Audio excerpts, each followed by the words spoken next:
Hi guys, good evening, good afternoon, good morning, good night.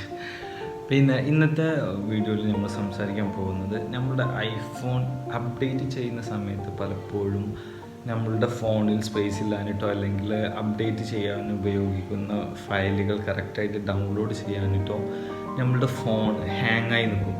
എന്നുവെച്ചാൽ വെറും ആപ്പിളിൻ്റെ logo മാത്രം കാണിച്ചിട്ട് നിൽക്കുന്ന ഒരു അവസ്ഥ ഉണ്ടാവാറുണ്ട്.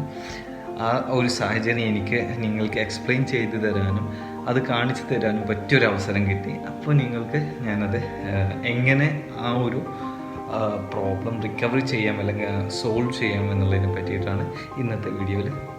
Just tune to the video. Let's go to the video. Come on. നമ്മുടെ ഐഫോണിൽ വെറും ഇങ്ങനെയുള്ള ഒരു ലോഗോ മാത്രം കാണിക്കാറ് മറ്റുള്ള ഒരു ഫങ്ഷൻസും നടക്കുകയും ഉണ്ടാവില്ല. അപ്പോൾ നമ്മൾ പാനിക്കാവേണ്ട ആവശ്യമില്ല, ടെൻഷൻ അടിക്കേണ്ട ആവശ്യമില്ല.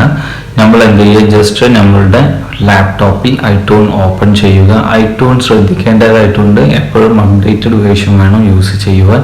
നമ്മളിത് കണക്ട് ചെയ്തതിന് ശേഷം സൗണ്ട് ഡൗൺ കീയും പവർ ബട്ടൺ കീയും അമർത്തി പിടിക്കുക. ഒരു 10 സെക്കൻഡ് അമർത്തി പിടിച്ചതിന് ശേഷം പവർ കീ മാത്രം ഒന്ന് റിലീസ് ചെയ്യുക.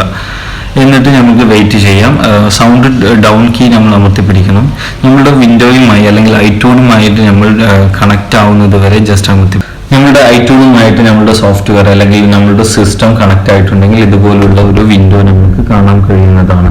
ഇതിൽ നമ്മൾക്ക് അപ്ഡേറ്റ് ചെയ്യുവാനും റീസ്റ്റോർ ചെയ്യുവാനുമുള്ള 2 ഓപ്ഷൻസ് ആണ് ലഭിക്കുക. അപ്ഡേറ്റ് എന്ന് വെച്ച് കഴിഞ്ഞാൽ നമ്മളുടെ ഫോണിൽ കംപ്ലീറ്റ് സോഫ്റ്റ്വെയറിൻ്റെ ഫയൽസ് അപ്ഡേറ്റ് ഡൗൺലോഡ് ആയിട്ടുണ്ടെങ്കിൽ നമ്മൾക്ക് അപ്ഡേറ്റ് കീ പ്രസ് ചെയ്താൽ മതി. അല്ലെങ്കിൽ നമ്മൾ റീസ്റ്റോർ ചെയ്യേണ്ടതായിട്ട് വരും.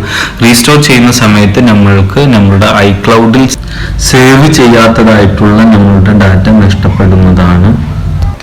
അതുപോലെ തന്നെ ഇത് കണക്ട് ആയിട്ടില്ല എന്ന് അറിയുവാൻ നമ്മളുടെ സീരിയൽ നമ്പർ നോട്ട് അപ്ലിക്കബിൾ എന്ന് കാണിച്ചിട്ടുണ്ടെങ്കിൽ നമുക്ക് മനസ്സിലാക്കാം നമ്മളുടെ ഫോണും സിസ്റ്റമായിട്ട് കണക്ട് ആയിട്ടില്ല എന്ന്. കണക്ട് ആയ പക്ഷം അവിടെ സീരിയൽ നമ്പർ, നമ്മളുടെ ഫോണിന്റെ സീരിയൽ നമ്പർ കാണിക്കുന്നുണ്ടാകും. ഫോൺ കണക്ട് ആയിട്ടുണ്ട്. ഇപ്പോൾ നമ്മളിപ്പോൾ ഡാറ്റ മീൻസ് അപ്ഡേറ്റ് ചെയ്യുവാനുള്ള ബാക്കപ്പ് ഡീറ്റെയിൽസ് ഡൗൺലോഡ് ആയിക്കൊണ്ടിരിക്കുകയാണ്. നമ്മളുടെ ഫോണും ഇവിടെ കണക്ട് ആയിട്ടുണ്ട്. നമ്മുടെ ഫോണ് നമ്മളുടെ സിസ്റ്റത്തിൽ കണക്ട് ആയിട്ടില്ലെങ്കിൽ നിങ്ങൾക്ക് ഇവിടെ കാണാം സീരിയൽ നമ്പർ കാണിക്കുന്നില്ല. ഇതുപോലെ തന്നെ ആയിരിക്കും വെയിറ്റിംഗ് ഫോർ ഐഫോൺ എന്ന് മേലെയും എഴുതിയിട്ടുണ്ടാവും. എനിക്ക് ഫസ്റ്റ് ഇത് എക്സ്പീരിയൻസ് ചെയ്തതുകൊണ്ടാണ് ഞാൻ ആദ്യമേ പറഞ്ഞത് ഇത് കണക്ട് ആയിട്ടുണ്ടെങ്കിൽ ഇങ്ങനെ ആയിരിക്കും, സീരിയൽ നമ്പർ കാണിക്കും. കണക്ട് ആയിട്ടില്ലെങ്കിൽ സീരിയൽ നമ്പർ കാണിക്കില്ല എന്ന് പറയാൻ കാരണം ഇവിടെ ഇപ്പം നോക്കിയാൽ കാണാം extracting software at the same time നമ്മളുടെ സീരിയൽ നമ്പർ, ഫോണിന്റെ സീരിയൽ നമ്പറും ഡിസ്പ്ലേ കാണിച്ചിട്ടുണ്ട്. അതിനുശേഷം നമ്മൾ ജസ്റ്റ് അപ്ഡേറ്റ് എന്ന് പോവുക. നമ്മളുടെ ഫോണിൽ പിന്നീട് നമ്മളുടെ വൈഫൈ കണക്ട് ചെയ്ത് ഐടൂൺ ഡീറ്റെയിൽസും കൊടുക്കുക. അപ്പോൾ തന്നെ നമ്മളുടെ ഒരു പുതിയ ഫോൺ വാങ്ങിയ എന്തൊക്കെയാണോ ചെയ്യേണ്ടത് അതുപോലെ എല്ലാ ഡീറ്റെയിൽസും ഇതിൽ കൊടുക്കേണ്ടതായിട്ടുണ്ട്. അപ്ഡേറ്റ് ആയി നോർമലി നമ്മളുടെ ഫോണുകളെല്ലാം സ്പീഡാകും, അതുപോലെ തന്നെ ഇതും പെർഫെക്റ്റ്ലി സ്പീഡാകും. നിങ്ങൾക്ക് എല്ലാവർക്കും ഇഷ്ടപ്പെട്ട് കാണും എന്ന് വിചാരിക്കുന്നു. ഹെൽപ്ഫുൾ ആയിട്ടുണ്ടാവും എന്നും വിചാരിക്കുന്നു.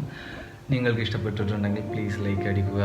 ഹെൽപ്ഫുൾ ആയിട്ടുണ്ടെങ്കിൽ ലൈക്ക് അടിക്കുക. നിങ്ങൾ ആദ്യമായിട്ടാണ് എൻ്റെ വീഡിയോ അല്ലെങ്കിൽ എൻ്റെ ചാനലിൽ വിസിറ്റ് ചെയ്യുന്നതെങ്കിൽ പ്ലീസ് സബ്സ്ക്രൈബ് ബട്ടൺ ഒന്ന് അമർത്തുക. അത് അമർത്തിക്കാൻ ഒരു ബെല്ലടിക്കാൻ കിട്ടും. ആ ബെല്ലൈക്കണും ഒന്ന് പ്രസ് ചെയ്യുക.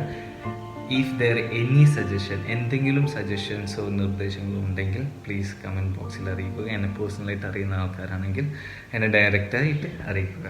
Thank you. ബൈ.